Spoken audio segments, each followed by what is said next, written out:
Hello दोस्तों, कैसे हैं आप। उम्मीद करता हूं कि आप सब ठीक होंगे। जैसा कि आप जानते हैं कि हम वर्बल रीजनिंग को सॉल्व कर रहे हैं, जिसके कुछ टॉपिक्स हो चुके हैं। अगर आपने वो सारे वीडियो नहीं देखे हैं तो चैनल आइकन पे क्लिक करके और वीडियो ऑप्शन को क्लिक करके सारे वीडियो देख सकते हैं। हमारा जो टॉपिक चल रहा है वो है कैलेंडर, जिसके बारे में हम पिछले 2 वीडियो में कुछ बात कर चुके हैं। अगर आपने वो वीडियो नहीं देखे हैं तो डिस्क्रिप्शन में लिंक है और आप उस वीडियो को देख सकते हैं। आज हम आगे के क्वेश्चन शुरुआत करते हैं। आज का पहला क्वेश्चन है, देखते हैं। क्वेश्चन दिया है 1 जनवरी 2010 को सप्ताह का कौन सा दिन होगा। तो इसको करने के लिए 2 तरीके हैं, एक फॉर्मूले से और एक दूसरा। तो आज हम इसको दोनों तरीके से सॉल्व करेंगे। फॉर्मूले से सॉल्व करने के लिए 2-3 चीज़ें की ज़रूरत पड़ती है, उनको हम देख लेते हैं जल्दी जल्दी से। क्वेश्चन को थोड़ी देर के लिए साइड करते हैं। देखो, सबसे पहले दिन कोड चाहिए।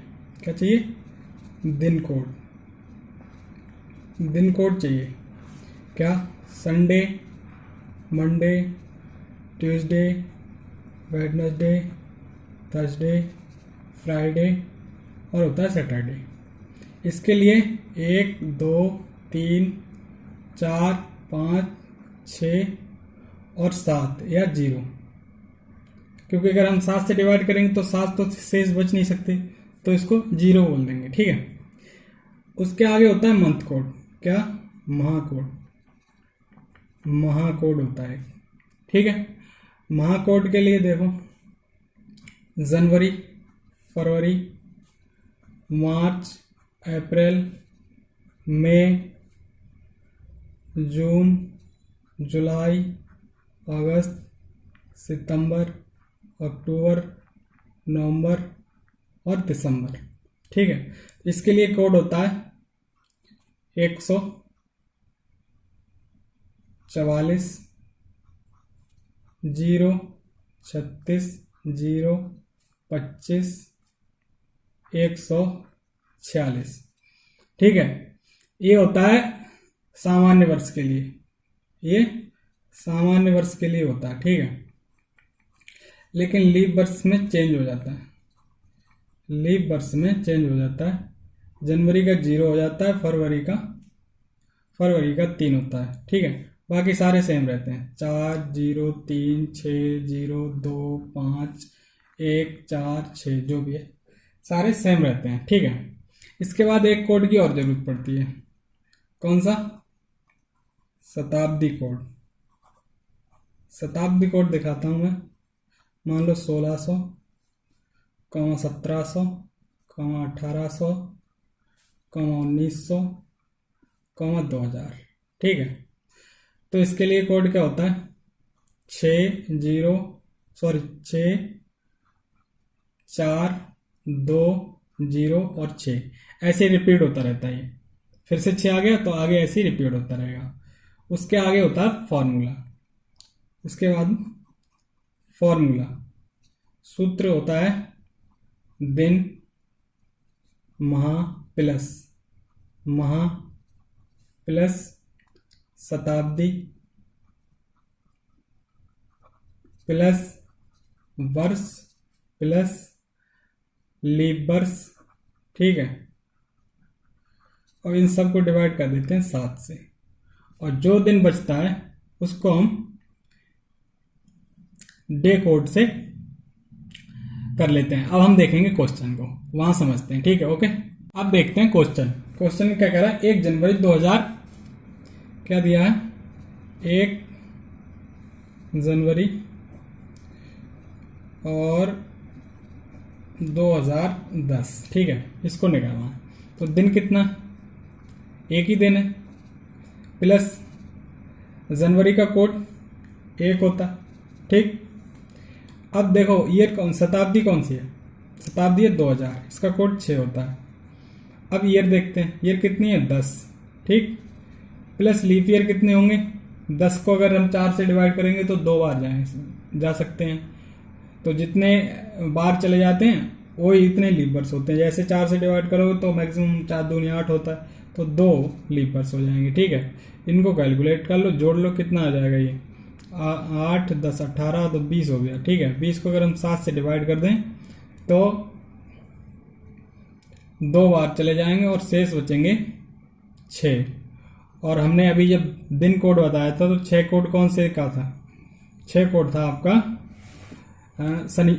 फ्राइडे का। तो फ्राइडे इस क्वेश्चन का सही आंसर है, ऑप्शन नंबर 1 है। ठीक है, अब हम इस क्वेश्चन को दूसरे तरीके से भी देखेंगे। तो दूसरे तरीके से क्या होता है, हमने अपनी पहली वीडियो में बताया था कि प्रत्येक 400 वर्ष के बाद विषम दिन की संख्या 0 हो जाती है। कैलकुलेट करके भी बताया था, फिर भी मैं एक क्विक रिवीजन करता हूँ उसका। देखो कैसे होता है। मान लो 100 साल है, 100 साल है तो इसमें जनरल वर्ष कितने होते हैं? 76। ठीक है, और लीप वर्ष कितने होते हैं? 24। ठीक, तो 24 और जो लीप वर्ष होते हैं उसमें विषम दिन की संख्या 2 होती है, और जो जनरल वर्ष होते हैं उसमें विषम दिन की संख्या 1 होती है। तो ये 76 प्लस 48 कितना हो जाएगा? 76 प्लस 48 ये हो गया 124। 124 को अगर 7 से डिवाइड करेंगे तो कितना होता है? 17 सत्ते 119, 17 बार चले जाएंगे। ठीक है, शेष कितने बचे? 5। तो ये 5 दिन होते हैं जो कि 100 दिन में 100 वर्ष में विषम दिन होते हैं। उसके बाद अगर बात करें 200 की, तो इसको 2 से गुणा कर दो, 5 दूनी 10, 10 हो जाएगा। विषम दिन कितने बचेंगे यहाँ? 3। ऐसे अगर 300 की करो तो 300 करने पर 5 तियां 15। ठीक, 5 तियां 15 और विषम दिन कितना बचा? 1। अब अगर बात करें 400 की, ठीक है, तो 400 में विषम दिन कितने होंगे? तो 4 से 5 से गुणा कर दो, 4 के कितने हो गए? 20। और लीप वर्ष होता है जो 400वां साल होता है वो लीप ईयर का होता है, तो 1 इसमें बढ़ जाएगा, यानी 21 हो जाते हैं। तो ये पूरा कट जाता है। विषम दिन कितने होते हैं? 0 हो जाते हैं। ठीक है, आई होप आपके बात समझ में आ गई होगी ये। अब हम देखते हैं क्वेश्चन। तो क्वेश्चन में कह रहा है कि 1 जनवरी 2010 को सप्ताह का कौन सा दिन होगा? इसने दिया 1 जनवरी 2010। अब देखो, अगर 400 वर्ष बाद विषम दिन 0 हो जाते हैं तो 2000 में विषम दिनों की संख्या 0 रही होगी। ओके, कितनी? 0। अब बचे 10 साल। 10 साल में लीप ईयर कितने आएंगे? 2। टोटल साल कितने हो गए? 12। 12 को 7 से डिवाइड कर दो, शेष कितने बचेंगे? 5। 5 विषम दिन बचे।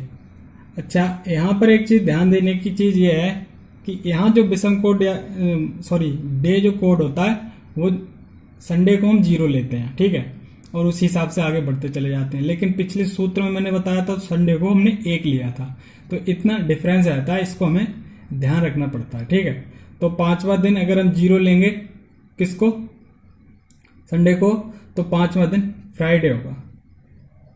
तो इस तरीके से आप दोनों तरीके से भी कर सकते हो, जो तरीका आपको अच्छा लगे वो करो। फिलहाल मैं इसको ज़्यादा अपनाता हूँ। तो इस तरीके से इस क्वेश्चन को कंप्लीट करते हैं। अब देखेंगे नेक्स्ट क्वेश्चन।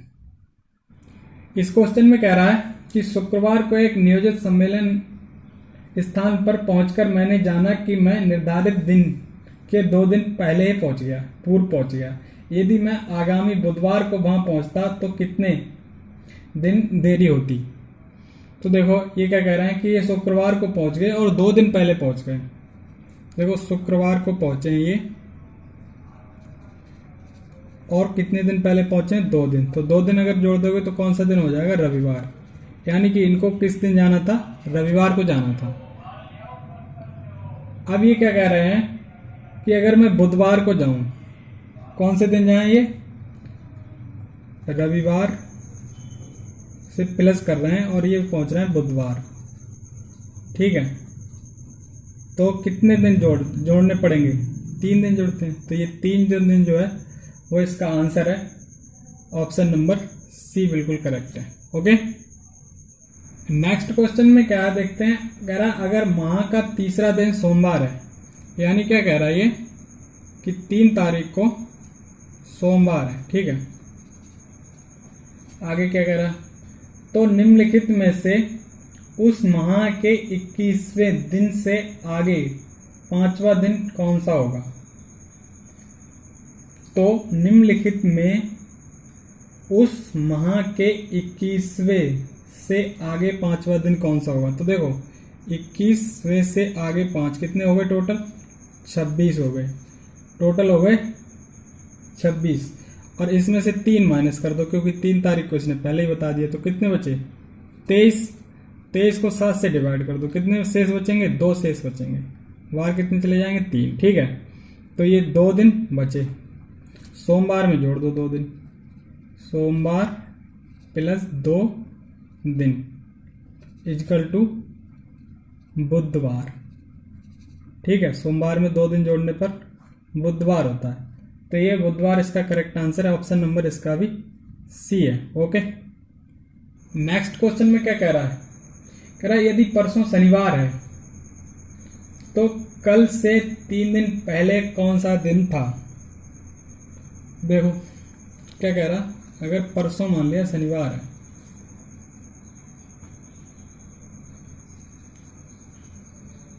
परसों शनिवार था, ठीक है, तो परसों का मतलब क्या होता है, 2 दिन होते हैं, -1 और 3 दिन और पीछे जा रहा है तो -3 और कर दो। ठीक है, टोटल कितने हो गए, -6 दिन हो गए।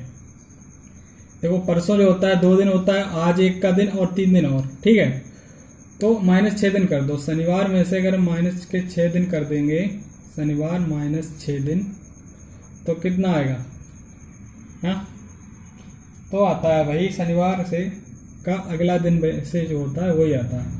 क्या आता है, शनिवार से अगला दिन रविवार। तो इस क्वेश्चन का सही आंसर है रविवार और ऑप्शन है इसका डी। ओके, नेक्स्ट क्वेश्चन देखते हैं क्या कह रहा है। कह रहा है यदि आज बुधवार है तो अगले रविवार के 25 दिन बाद कौन सा दिन होगा। तो देखो एक चीज ध्यान से देखो, ये कह रहा आज क्या है, आज इसने दे दिया बुधवार है। ठीक है, आज बुधवार है तो रविवार तक जाने के लिए कितने दिन की जरूरत पड़ेगी, 4 की। ठीक है, 4 दिन बाद रविवार हो जाएगा। अब क्या कह रहा है 25 दिन बाद, उसके भी 25 दिन बाद, टोटल दिन कितने हो गए, 29 दिन हो गए। ठीक है, 29 को हम 7 से डिवाइड करेंगे तो 4 बार चले जाएंगे और 1 दिन शेष बचेगा। 1 दिन ये शेष बचेगा तो क्या करना है, बस हो गया क्वेश्चन। बुधवार में प्लस कर दो 1 दिन, तो बुधवार में 1 दिन प्लस करने पर क्या आता है, बृहस्पतिवार आ जाता है, बृहस्पतिवार। तो ये हमारा जो है राइट आंसर है, ऑप्शन नंबर है इसका सी। ओके,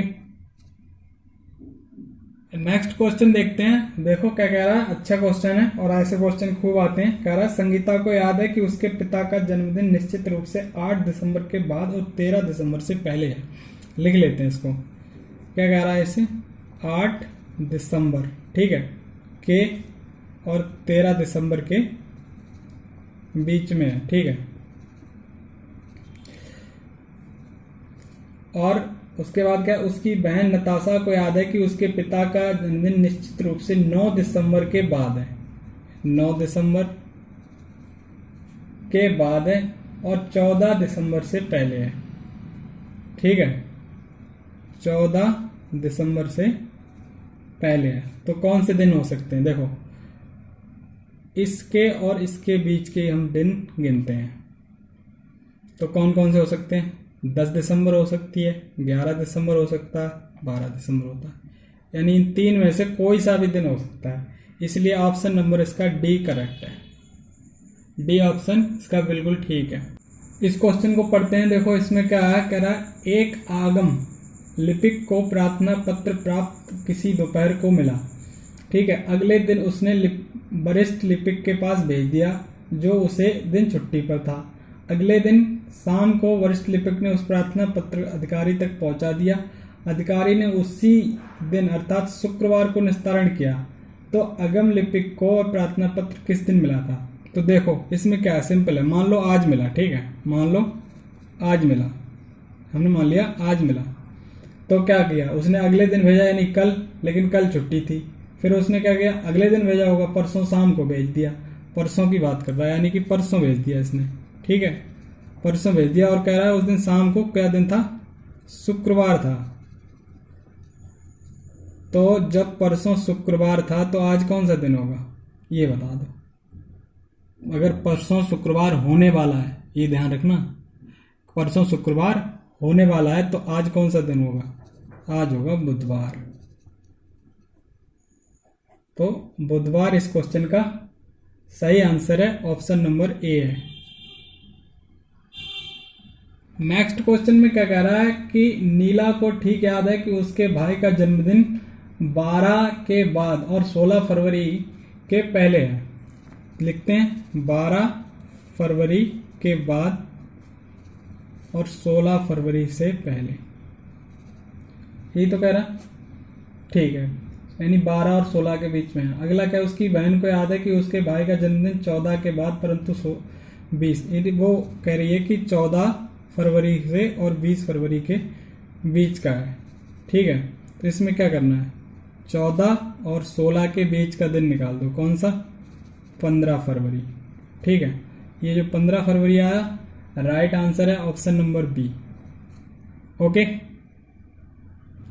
नेक्स्ट क्वेश्चन फिर उसी तरीके का है, कह रहा है कमला को याद है कि उसकी बहन का जन्मदिन 12 और 16 दिसंबर के बीच में आता है। किसमें, 12 और 16 दिसंबर के बीच में आता है, ठीक है। आगे क्या है, उमेश को याद है कि उसका जन्मदिन 14 और 17 के बीच में आता है, 14 और 17 के बीच में आता है। तो 14 और 16 के बीच का दिन कौन सा होगा, 15 होगा, ठीक है। दिन कौन सा, महीना कौन सा, दिसंबर, तो 15 दिसंबर इसका राइट आंसर है, ऑप्शन नंबर ए बिल्कुल करेक्ट है। ये इस टॉपिक का लास्ट क्वेश्चन है, देखते हैं क्या कह रहा है। प्रभात को याद है कि उसकी मां का जन्मदिन 17 और 21 के बीच में है। लिखा तो है 17 अप्रैल के बाद और 21 के, यानी कि सीधे सीधे देखो क्या कह रहा है, 17 और 21 के बीच की बात कर रहा है। सारी राम कथा पढ़ने से कोई फायदा नहीं। अगला क्या है, उसकी बहन कह रही है कि 19 और 24 के बीच में है। क्या कह रही है, 19 और 24 के बीच में। तो कुछ नहीं करना, 19 और 21 के बीच का दिन निकाल दो, कौन सा आएगा, 20। तो ये 20 तारीख इसका राइट आंसर होगा, ऑप्शन नंबर कौन सा है, पहला ये, ठीक है। तो इस तरीके से ये टॉपिक हमारा समाप्त होता है। ये टॉपिक हमारा फिनिश हो चुका है। लेकिन आज का जो हमारा पहला क्वेश्चन था, ठीक है, उसके बारे में थोड़ी बात और करेंगे। ऐसी अगर आपकी कोई फेवरेट डेट है तो ये दोनों तरीकों से आप उनका दिन निकालें। अपना जन्मदिन हो सकता है, किसी आपके दोस्त का जन्मदिन हो सकता है, वो डेट्स आप अवश्य निकालें और प्रैक्टिस करें, आपको फायदा होगा उससे। और आप चाहें तो हमें भी सेंड कर सकते हैं, हम कोई स्पेशल वीडियो बना करके उसको आपके नाम और शहर के साथ, अगर आप कमेंट में लिखें तो अपना नाम और अपने शहर का नाम जरूर लिखें, हम आपके नाम और आपके शहर के नाम के साथ एक स्पेशल वीडियो बना करके हम वो डाल लेंगे। ओके, तो मिलते हैं नए टॉपिक के साथ, तब तक के लिए बाय बाय।